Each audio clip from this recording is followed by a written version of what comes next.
119వ రోజు గీతా మకరందం Bhagavad Gita part 119 by Arvinder Kumar upload చేస్తున్నాను. విని ఆనందించండి. నచ్చితే లైక్ చేయండి, షేర్ చేయండి మిత్రులతో, మరియు సబ్స్క్రైబ్ చేయండి నా ఛానల్ని. Thank you.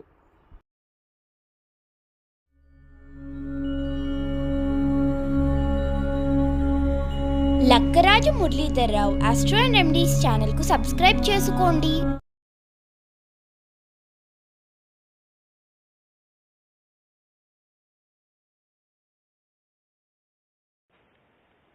శ్రీ గురుభ్యో నమః. గీతామకరందంలో 99వ రోజు.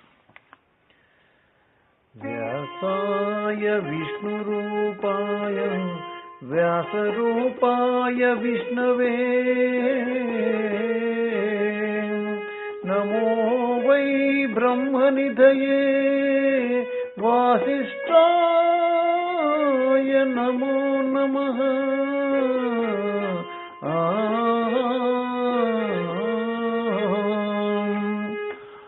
ఓం శ్రీ గీతాదేవ్యై నమః. వసుదేవసుతం దేవం కంసచాణూరమర్దనం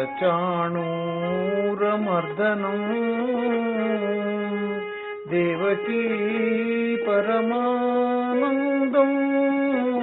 కృష్ణం వందే జగద్గురు.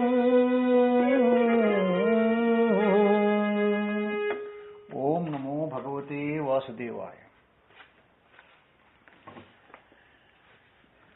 9వ అధ్యాయంలో ప్రవేశిస్తున్నాం అన్నట్టు. ఈ 9వ అధ్యాయం పేరు రాజవిద్య రాజగుహ్య యోగము. ఇందులో మొత్తం 34 శ్లోకాలు ఉంటాయి. ఈ పేరులోనే మనకు రాజపదం అనేది ఉంది కాబట్టి ఇది శ్రేష్టత్వాన్ని సూచిస్తుంది. రాజవిద్య అంటే విద్యలలోకెల్లా అది శ్రేష్టమైందని చెప్పేసి, రాజగుహ్యం అంటే రహస్యములలోకెల్లా పరమ రహస్యమైందని అర్థం. మరి ఈ అధ్యాయంలో చెప్పినటువంటి అమూల్యమైనటువంటి ఆధ్యాత్మ బోధ విద్యలన్నింటిలోనూ కూడా అది సర్వోత్కృష్టమైంది కాబట్టి, రహస్యములన్నింటిలోనూ కూడా పరమ రహస్యమైంది కాబట్టి ఈ అధ్యాయాన్ని మనం చాలా జాగ్రత్తగా మనము పరిశీలించాల్సిన అవసరం ఉంటుంది. కాబట్టి ఆ ప్రయత్నం చేద్దాం మనం. దీంట్లో 1వ శ్లోకం నుంచి 3వ శ్లోకం వరకు అధ్యాత్మ విద్యా ప్రభావం తెలుస్తుంది మనకు. 4వ శ్లోకం నుంచి 6వ శ్లోకం వరకు భగవత్ స్వరూప వర్ణనం తెలుస్తుంది మనకు. అదేవిధంగా 7వ శ్లోకం నుంచి 10వ శ్లోకం వరకు జగత్తు యొక్క ఉత్పత్తి అర్థమవుతుంది. 11వ శ్లోకం నుంచి 15వ శ్లోకం వరకు ఆసురీ ప్రకృతి ఉన్నటువంటి వాళ్ళ యొక్క, అదేవిధంగా దైవీ ప్రకృతి ఉన్న వాళ్ళ యొక్క లక్షణాలు ఎట్లా ఉంటాయో తెలుస్తాయి మనకు. 16వ శ్లోకం నుంచి 19వ శ్లోకం వరకు భగవానుని యొక్క సర్వాత్మ స్వరూపం కనబడుతుంది. 20వ శ్లోకం నుంచి 25 వరకు మరి స్వర్గాది కామనారూపమైనటువంటి సకామ ఉపాసనది, దాని యొక్క ఫలము, నిష్కామ ఉపాసన యొక్క ఫలము, ఈ రెండు కూడా తెలుస్తాయి. కాబట్టి ఇక చివరిలో 26 నుంచి 34 వరకు భగవద్భక్తితో కూడినటువంటి నిష్కామ కర్మాచరణం యొక్క అఖండ మహిమ మనకు దీంట్లో తెలుస్తుంది. ఈ యొక్క రాజవిద్య రాజగుహ్య యోగం అనేటువంటి యొక్క అధ్యాయంలో పట. అయితే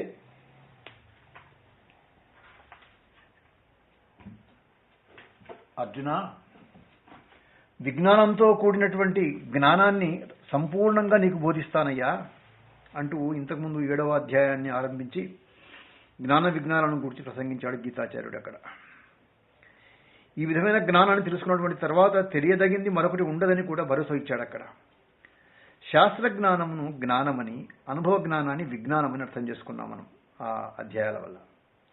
శాస్త్ర జ్ఞానం పరోక్షంగా కాగా అనుభవ జ్ఞానం అనేది అపరోక్షం అని దాని అర్థం. అంటే పరోక్షం అపరోక్షం కావడమే పరిపూర్ణం. పరిపూర్ణ జ్ఞానంతో తృప్తి చెందినటువంటి పూర్ణ పురుషుడు ఆప్తకాముడే, జ్ఞాన విజ్ఞాన తృప్తాత్ముడు. కాబట్టి ఈ విషయం ఇంతకుముందు మనం 6వ అధ్యాయాన్ని తెలుసుకున్నాం. మరి విజ్ఞాన సహితమైనటువంటి ఈ జ్ఞానాన్ని పొందినటువంటి వాడు తిరిగి పొందదగింది మరొకటి ఉండదు. అది పరిపూర్ణ జ్ఞానం అని స్పష్టమైపోయింది. కాబట్టి విజ్ఞాన సహితమైనటువంటి జ్ఞానాన్ని పొందిన వ్యక్తి అశుభము నుంచి శాశ్వతంగా విడిపడతాడు అని చెప్పేసి మనకు స్పష్టమైపోయింది దాంట్లో కూడా. ఇక విజ్ఞాన సహితమైనటువంటి జ్ఞానం అజ్ఞానాన్ని సమూలంగా నిర్మూలించి పరిపూర్ణ జ్ఞానాన్ని ప్రసాదిస్తుంది అనేది నిర్దిష్టమైంది. కాబట్టి ఇక్కడ మనకు జాగ్రత్తగా మనం ఈ అధ్యాయంలో ప్రవేశించే ముందు ఒక్కసారి ఈ అధ్యాయం యొక్క పూర్వ పీఠికను మనం అసలు అర్థం చేసుకునే ప్రయత్నం చేద్దాం. ఆత్మయే బ్రహ్మం అనేటువంటి బ్రహ్మాత్మ జ్ఞానం కలుగుతూ ఉంది. కాబట్టి ఆత్మకు జనన మరణాలు లేనందున ఆత్మయే తాను అనేటువంటి జ్ఞానం కలిగినటువంటి బ్రహ్మోపాసకునికి జనన మరణాలు ఉండే అవకాశం లేదు. ఇదే అనావృత్తి రూపం యొక్క ఫలం. బ్రహ్మాత్మ జ్ఞానం వల్ల సిద్ధించినటువంటి జనన మరణ రూపం సంసార నివృత్తి ఫలం అవుతుంది. భగవంతుడు ఎక్కడో తెలిసేవాడు కాడు, ఎప్పుడో తెలిసేవాడు కాడు, ఇప్పుడు లేకుండా మరొకప్పుడు కలిగేవాడు కాడు, ఇక్కడ లేకుండా మరొక చోట తెలిసేవాడు కానే కాడు. మనం ఉన్న చోట తానున్నాడు, మనం ఉన్నప్పుడే తాను ఉన్నాడు, ఇక్కడే ఉన్నాడు, ఇప్పుడే ఉన్నాడు. ఉన్న చోట చూడకుండా మరెక్కడో వెతకడం చేత ఉన్నవాడే అయినా లేనట్లు ఉన్నాడు. గొప్ప రహస్యంగా మిగిలిపోతున్నాడు. గుహ్యమై రాజగుహ్యమై ఉండిపోతున్నాడు. కలడు కలడనెడి ఓరిలో కలవు నీవు, లేడు లేడనెడి వారిలో నిజము నీవు, ఉండి లేనట్లు ఉంటివి ఉర్వినాథ,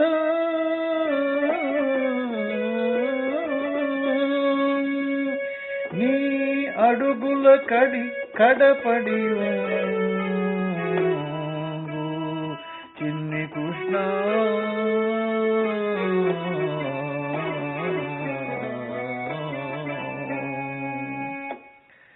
రహస్యము ఏదైనా అది లేనిది కాదు, ఉన్నదే.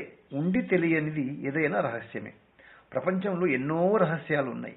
ఏది రహస్యము, ఎవరికి రహస్యము అని ప్రశ్నించుకుంటే ఎవరికి ఏది తెలియదో అది వారికి రహస్యం అనే సమాధానం వస్తుంది. తెలిసిన వారికి రహస్యం బట్టబయలు, తెలిసిన వారు చెబితే తెలియని వారికి తెలుస్తుంది. తెలిసిన క్షణాన అంతవరకు ఎవరికి రహస్యంగా ఉండిందో వారికి కూడా రహస్యం బట్టబయలవుతుంది. ఏదైనా ఏ విద్య అయినా ఉండి తెలియనప్పుడు రహస్యం అవుతుంది, అదే గుహ్యం అవుతుంది. కానీ బ్రహ్మ విద్య రహస్యాల రహస్యం ఎందుకని? అది తెలుసుకొని వానికి అన్యంగా భిన్నంగా ఉండే రహస్యం కాదు. ఆ రహస్యం ఏదో తెలుసుకునేటువంటి వాడి స్వరూపమే అదే విచిత్రం. బ్రహ్మము రహస్యం, బ్రహ్మాన్ని తెలిపేటువంటి బ్రహ్మ విద్య కూడా రహస్యమే.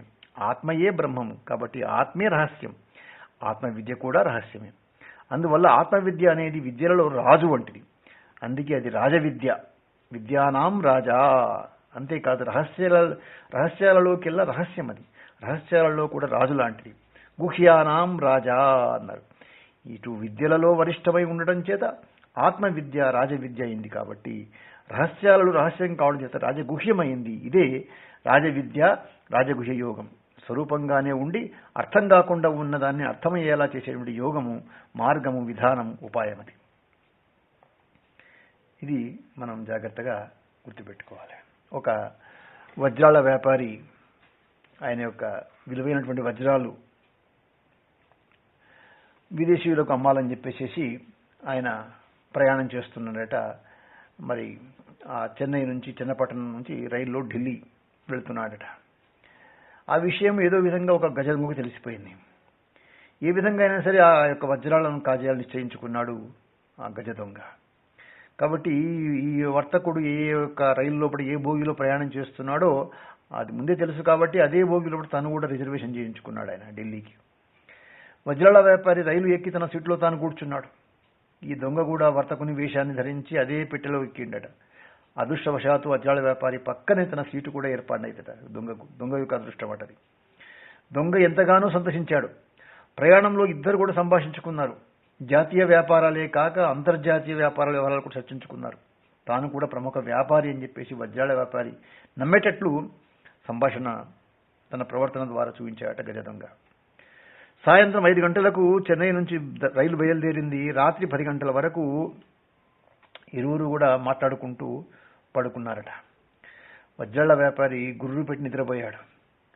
రాత్రి 2 గంటల సమయంలో అందరూ నిద్రపోతూ ఉండడం చూసి గజదొంగ ఏం చేశాడంటే ఇక తన పని మొదలు పెట్టాలి కాబట్టి పని మొదలు పెట్టాడట. వజ్రాల వర్తకుని వద్ద ఉన్నటువంటి ఆ యొక్క వస్తువులన్నీ కూడా వెతికి చూశారట. వజ్రాలు ఎక్కడా కనిపించలేదు. నిరాశతో ఆలోచిస్తూ పడుకున్నాడట. మళ్ళా ఉదయం కూడా ఇద్దరు కూడా నిద్ర లేచారు. వజ్రాల వర్తకుడు వెళ్ళి స్నానం చేసి వచ్చే ముందు, ఆ తర్వాత దొంగ వెళ్ళి స్నానం చేసి వచ్చేసరికి తన వజ్రాలను లెక్క పెట్టుకొని వాటిని గులాబీ రంగు పట్టు వస్త్రం లోపట, ఆ ఖండం లోపట మడతపెట్టి తన సూట్ కేసులో వ్యాపారి పెట్టుకుంటూ ఉండడం దొంగ గమనించాడు. వజ్రాలు ఉన్నాయి, ఈ రాత్రికి ఏ విధంగా అయినా దోచేయాలనుకున్నాడు దొంగ. ఆ రోజంతా సాయంత్రం వరకు ఇద్దరు ఆనందంగా ముచ్చటించుకుంటూ కాలక్షేపం చేసిండట. రాత్రి అయింది. నిన్నట్లాగే అందరూ నిద్రించారు. వర్తకుడు కూడా గాఢ నిద్రలోకి జారుకోగానే మళ్ళా దొంగ లేచి వెతకడం ప్రారంభించాడు. వర్తకునికి చెందినటువంటి ప్రతి వస్తువును గాలించి చూశాడు, కానీ ఎక్కడా వజ్రాలు కనిపించలేదు ఆయనకు. తెల్లవారింది. మళ్ళా స్నానాలు చేశాడు. దొంగ ఒక స్టేషన్లో దిగి పలహారశాల నుంచి ఇద్దరికి కూడా అల్పాహారం తీసుకొచ్చాడు, పొట్లాలు. ఆ సమయానికి వజ్రాలను లెక్కించి సూట్ కేసులో పెట్టుకుంటూ మళ్ళా కనిపించాడు వజ్రాల వర్తకుడు. అది చూసి ఆశ్చర్యపోయాడు గజ దొంగ. ఈ విధమైనటువంటి అపజయాన్ని ఇంతవరకు తన అనుభవంలో ఇంతవరకు ఎప్పుడు చూడలేదు. కాబట్టి ఇక ఒక్క రాత్రి మాత్రమే మిగిలింది. తెల్లవారితే ఢిల్లీ వస్తుంది. ఈ రాత్రికి ఏ విధంగా అయినా వజ్రాలను సొంతం చేసుకోవాలనుకున్నాడు గజదొంగ. రాత్రి అయింది. అంత మామూలే, మళ్ళీ అపజయమే. వజ్రాలు దొరకలేదు ఆయనకు. తెల్లవారింది. ఢిల్లీ స్టేషన్ రాబోతూ ఉంది. ఇద్దరు స్నానాలు ముగించుకొని కూర్చున్నారు. ఢిల్లీ స్టేషన్ వచ్చేసింది. వజ్రాల వర్తకుని కొరకు అతని బంధువులు వచ్చారు అక్కడికి. ఇక ప్లాట్ఫారం మీద ప్రయాణికులిద్దరూ పరస్పరం కరచాలనం చేసుకుని ఎవరి ధరన వాళ్ళు వెళ్ళబోయే సమయంలో ఆ వజ్రాల వ్యాపారిని పక్కకు పిలిచి దొంగ అడిగాడట, అయ్యా, మీకు నిజం చెప్పేస్తున్నాను, నేను ఒక గజ దొంగనయ్యా. మీ వజ్రాలను దొంగలించాలని మీతో నేను ప్రయాణం చేశాను. ఉదయం మీ దగ్గర కనిపించేటువంటి వజ్రాలు రాత్రిపూట కనిపించేవి కావు. వాటిని మీరు ఎక్కడ దాచేవాళ్ళు అని చెప్పేసి అడిగాట. అప్పుడు చెప్తున్నాడు వజ్రాల వ్యాపారి, చూడు నాయనా, నీ అనుభవం నీకెలా ఉందో 40 సంవత్సరాలుగా వజ్రాల వ్యాపారం చేస్తున్న నాకు కూడా నా అనుభవం అలాగే ఉంది. నువ్వెవరో చెన్నై సెంట్రల్ స్టేషన్లోనే నేను కనిపెట్టేశాను. ఎక్కడ వజ్రాలను దాచినా నువ్వు దోచేస్తావని నాకు తెలుసు. అందుకని రాత్రి అయ్యేసరికి నువ్వు స్నానాల గదికి వెళ్ళగానే వజ్రాలను నీ దిండు కింద పెట్టేవాడిని. ఉదయాన నువ్వు స్నానానికి వెళ్ళినప్పుడు వాటిని తీసి నువ్వు చూసేలోగా లెక్కించుకునేవాడిని. వజ్రాల కోసం నువ్వు ఎక్కడైనా శ్రమించి వెతుకుతావు, కానీ నీ తలగడ కింద పెట్టినటువంటి వస్తువులను నువ్వు వెతకవు కదా. ఆ విషయం నాకు బాగా తెలుసు అంటూ నవ్వుకుంటూ వెళ్ళిపోయాడట. కాబట్టి మనం కూడా ఆ గజ దొంగలాగానే నవ్వుల పాలవుతున్నాం. మనం ఎన్ని రాత్రులు వెతికినా దొంగకు వజ్రాలు లభించలేదు. ఎన్ని జన్మలెత్తి అన్వేషించినా మనకు ఆత్మానందము దొరకడం లేదు. తనను విడిచిపెట్టి అన్యమైన ప్రదేశాల్లో వెతికినట్టు దొంగకు నిరాశ ఎదురైనట్లు మనల్ని విడిచి ఎక్కడో మనం ఎంతగో అన్వేషించిన ఆనందం ప్రాప్తించకపోగా నిరాశ నిస్పృహలే ఎదురవుతున్నాయి. దొంగకు వజ్రాల విషయం రహస్యంగా మిగిలిపోయినట్లు మనకు ఆత్మ విషయం రహస్యమైనది. అది కూడా మామూలు రహస్యం కాదు, రాజరహస్యమైనది, రాజగుహ్యమైనది అనే విషయాన్ని ఇక్కడ మనము గుర్తుపెట్టుకోవాలని చెప్తున్నాను. బ్రహ్మానికి చెందినటువంటి విద్య ఇది బ్రహ్మ విద్య. అందువల్ల ఇది విద్యలలో శ్రేష్టమైన రాజవిద్య అయింది. రాజగుహ్యమైనటువంటి బ్రహ్మ విద్య రాజవిద్య కావడం వల్ల దానిని పొందే మార్గం కూడా అది రాజమార్గమే అయి ఉంది. అదే జ్ఞాన మార్గం, విజ్ఞాన సహితమైనటువంటి జ్ఞాన మార్గం. అన్య మార్గాల వలె సందులు గొంతులలో ప్రయాణం కాకుండా సాక్షాత్ మోక్షైక సాధనమైనటువంటి జ్ఞాన మార్గం రాజమార్గమై ఉంది, చక్కని రాజమార్గమై ఉందని చెప్తున్నాడు ఇక్కడ. కాబట్టి రాజవిద్య రాజగుహ్య యోగం గీత లోపటిది 9వ అధ్యాయం. ఇది 9 ఒక విచిత్రమైన అంకె. అది జ్ఞానం విషయంలో సాంఖ్యము ఎలాంటిదో గణితంలో సంఖ్యాపరంగా 9 అంకె కూడా అలాంటిదే. జ్ఞానంలో బ్రహ్మ విద్య ఎలా రహస్యమో గణితంలో 9 అంకె కూడా ఒక రహస్యమే. ఆత్మ విద్య ఎలా పరిపూర్ణమో ఈ 9 అనే అంకె కూడా సదా పూర్ణమై భాషిస్తూ పరిపూర్ణ ప్రతిరూపంలో ప్రతిపిస్తుంది. ఇది అద్వయం అంటున్నాం. బ్రహ్మము అద్వయం, అఖండం. బ్రహ్మము సృష్టిలో సర్వవ్యాపకమై ఉన్న తన అఖండత్వానికి భంగం వాటిల్లదు. అనేక రూపాలుగా రూపాంతరం చెందిన పరమేశ్వరుడు ఏకమై అద్వయమై ఉన్నాడు అని చెప్పేసి చెప్తూ 9 అంకె కూడా అదేవిధంగా అద్వయంగా ఉంటుందట. 9ని చూడండి, ఎన్ని అంకెలతో మనము పెంచుకున్న మార్పు లేని బ్రహ్మ పదార్థం లాగా 9 చలించకుండా ఉంటుంది. 9 ఆర్ల 54, 5, 4 తిరిగి కలిస్తే మళ్ళీ 9 అవుతుంది. 9, 8ల 72, 7, 2 కలిపితే 9 అవుతుంది. ఇలా ఎంతైనా పెంచుకుంటూ పొండి 9 మాత్రం అది అచలంగా ఉంటుంది. కాబట్టి తొమ్మిదిలో ఉన్నటువంటి ఆ రహస్యాన్ని గమనిస్తూ పరమేశ్వరుడు సృష్టిలోనూ నామరూపాలన్నిటిలో ఉన్న వాటికి విలక్షణంగా అద్వయమై భాషించినట్టు ఎన్ని అంకెల్లో వ్యాపించిన 9 ఏకమై అద్వయమై ఉంటుంది. ఇదే భిన్నత్వంలో ఏకత్వం. సృష్టి దేని చేత వ్యాప్తమై ప్రకాశిస్తూ ఉందో తిరిగి దాని యందే లయిస్తూ ఉంది అనేటువంటి ఏ అద్వయ స్థితిని ఉపనిషత్తు ప్రవేశిస్తుందో అదే 9ని సంఖ్యాపరంగా పెంచడంలో మనకు రుజువైపోయింది. విశ్వమైన వ్యక్తి అయినా ఏది ఉన్నా ఎవరు ఉన్నా ఆధారం బ్రహ్మమే, పరమేశ్వరుడే.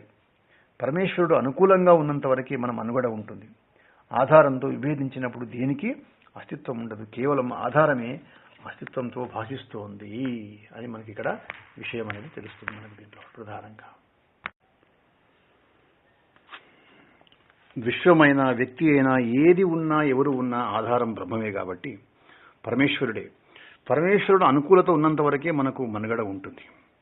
ఆధారంతో విభేదించినప్పుడు దేనికి అస్తిత్వం ఉండదు. కేవలం ఆధారమే అస్తిత్వంతో భాషిస్తుంది. మనం ఉన్నాం, అలా ఉండడానికి పరమేశ్వరుడే ఆధారం. విశ్వము ఉంది, విశ్వాధారంగా భగవానుడు ఉన్నాడు.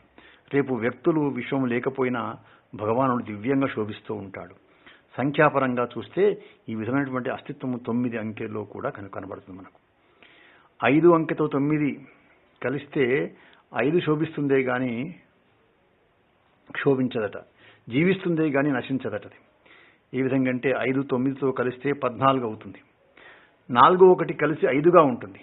ఇలా 9తో ఏ అంకె కలిసినా పరమేశ్వరుని వల్ల విశ్వం శోభించినట్లు ఆ అంకె యొక్క మనుగడను సాగిస్తుంది.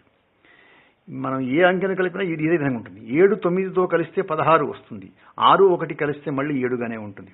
ఆ విధంగా కాకుండా విభేదిస్తే, ప్రతికూలిస్తే పరమేశ్వరునికి దూరమైనది ఏదైనా కూడా మనుగడను కోల్పోయినట్టు, ఆ తర్వాత పరమేశ్వరుడే మిగిలినట్లు 9 కూడా తనతో విభేదించినటువంటి అంకెను తనలో కలుపుకొని అంకెకు అస్తిత్వాన్ని పోగొట్టి ఆస్తి రూపంలో తానే భాషిస్తుందట. 9తో కలిసినటువంటి అంకె శోభించింది. 9తో 5 కలిస్తే 5ఏ మిగిలి ఉంటుంది. మనం చూశాము. ఇప్పుడు విభేదించి చూడండి. 9ని 5తో పెంచండి, 45 వస్తుంది. 4 5 కలిస్తే 9 అవుతుంది. ఇది 5 అనేది ఏమైంది? అదృష్టమైపోయింది మనకు. 9తో ఏ అంకె విభేదించినా ఇదే గతి. 9ని 7తో పెంచితే 63 అవుతుంది. 6 3 కలిస్తే 9 అవుతుంది కానీ 7 కాదు. ఈ విధంగా 9 అనే అంకె బ్రహ్మ పదార్థం లాగా అస్తిత్వ ఆధారాలతో రహస్యంగా శోభిస్తూ ఉంటుంది అనేది మనకు స్పష్టమైపోయింది. ఇక్కడ మనకు 1 నుంచి 9 వరకు అంకెలను వేసుకొని కూడితే మొత్తం 45 అవుతుంది. 4 5 కలిసి మళ్ళీ 9 అంకెనే ఉంటుంది. ఇదే 9 అంకెలో ఉన్నటువంటి అనంత వైభవాన్ని మనం గమనించాలి ఇక్కడ మనం.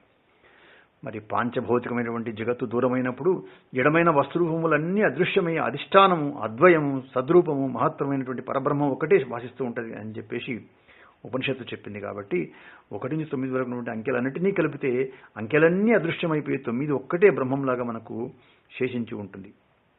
రాజగుహ్యమైనటువంటి రాజవిద్యను దివ్యంగా చెప్పినటువంటి 9వ అధ్యాయం భగవద్గీతలో విచిత్రంగా ఏంటంటే మధ్యలో నిలిచి మరొక విధంగా తన మహిమను చాటుకున్నది. సమస్త వేదార్థ సార సంగ్రహభూతమైన భగవద్గీత మహాభారతం మధ్యలో ఉన్నది. ఉపనిషత్ సారమైనటువంటి గీతామృతాన్ని వితరణ చేసిన శ్రీకృష్ణ భగవానుడు కురుక్షేత్రంలో ఉభయ సేనల మధ్య నిలబడి ఉన్నాడు. గీతను శ్రవణం చేసినటువంటి అర్జునుడు పాండవ మధ్యముడు. సర్వభూతాల మనుగడకు కారణమైన పరమేశ్వరుడు హృదయ పుండరీకం మధ్య శోభిస్తున్నాడు. మహిమాన్వితమైనటువంటి రాజవిద్య రాజగుహ్య యోగమైనటువంటి 9వ అధ్యాయం కూడా భగవద్గీత మధ్యలో ఒదిగి తన మహిమను చాటుకుంది. గీత మధ్యలో ఉండడమే కాక తత్పద రూపమైనటువంటి ద్వితీయ షట్కంలో కూడా మధ్యలోనే చేరిపోయింది. కనుక మనం కూడా బంధాల నుంచి విడిపడి ఆనంద విహారం చేయడానికి మధ్యలో సంధ్యలో నిలబడి వందనం అంటూ ముందుకు సాగే ప్రయత్నం చేద్దాం. మనం విశిష్టము వరిష్టమైనటువంటి రాజవిద్య రాజగుహ్య యోగానికి ఉపోద్ఘాతం అంతా మనం విస్తారంగా చెప్పుకున్నాం. కాబట్టి ఇక మెల్లిగా మనము ఈ యొక్క అధ్యాయంలోనికి ప్రవేశించే ప్రయత్నం చేద్దాం. మనం భగవానుడు చెప్తున్నాడు 1వ శ్లోకంలో పట ఇదంతు తే గుహ్యతమం ప్రవక్ష్యామ్యమసూయవే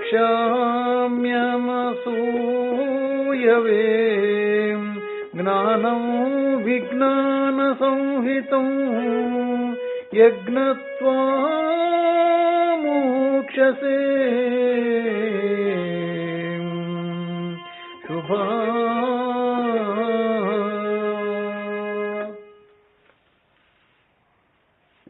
ఈ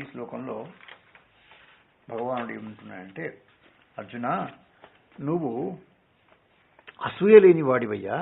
అందువల్ల అతి రహస్యము అనుభవ సహితమైనటువంటి జ్ఞానాన్ని నీకు చెబుతున్నాను. ఇది అర్థమైతే సంసార బంధం నుంచి బయటపడతావు అని చెప్తున్నాడు.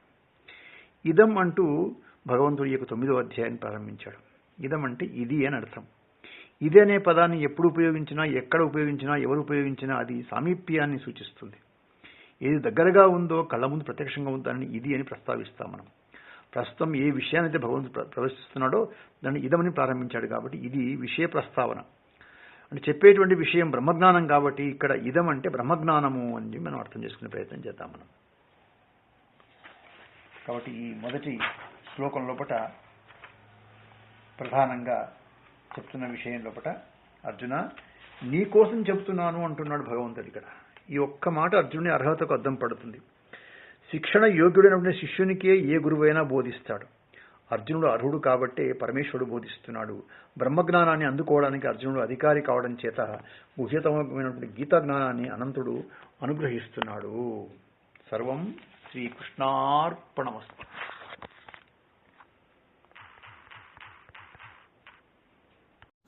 మీకు నా వీడియో కనుక నచ్చితే లైక్ చేయండి, షేర్ చేయండి. ఈ వీడియో కింద ఉన్న బెల్ ఐకాన్ను క్లిక్ చేయడం ద్వారా నా ఛానల్ను సబ్స్క్రైబ్ చేసుకోండి. దీనివల్ల మీకు నా వీడియోలు అందుబాటులో ఉంటాయి. Thank you.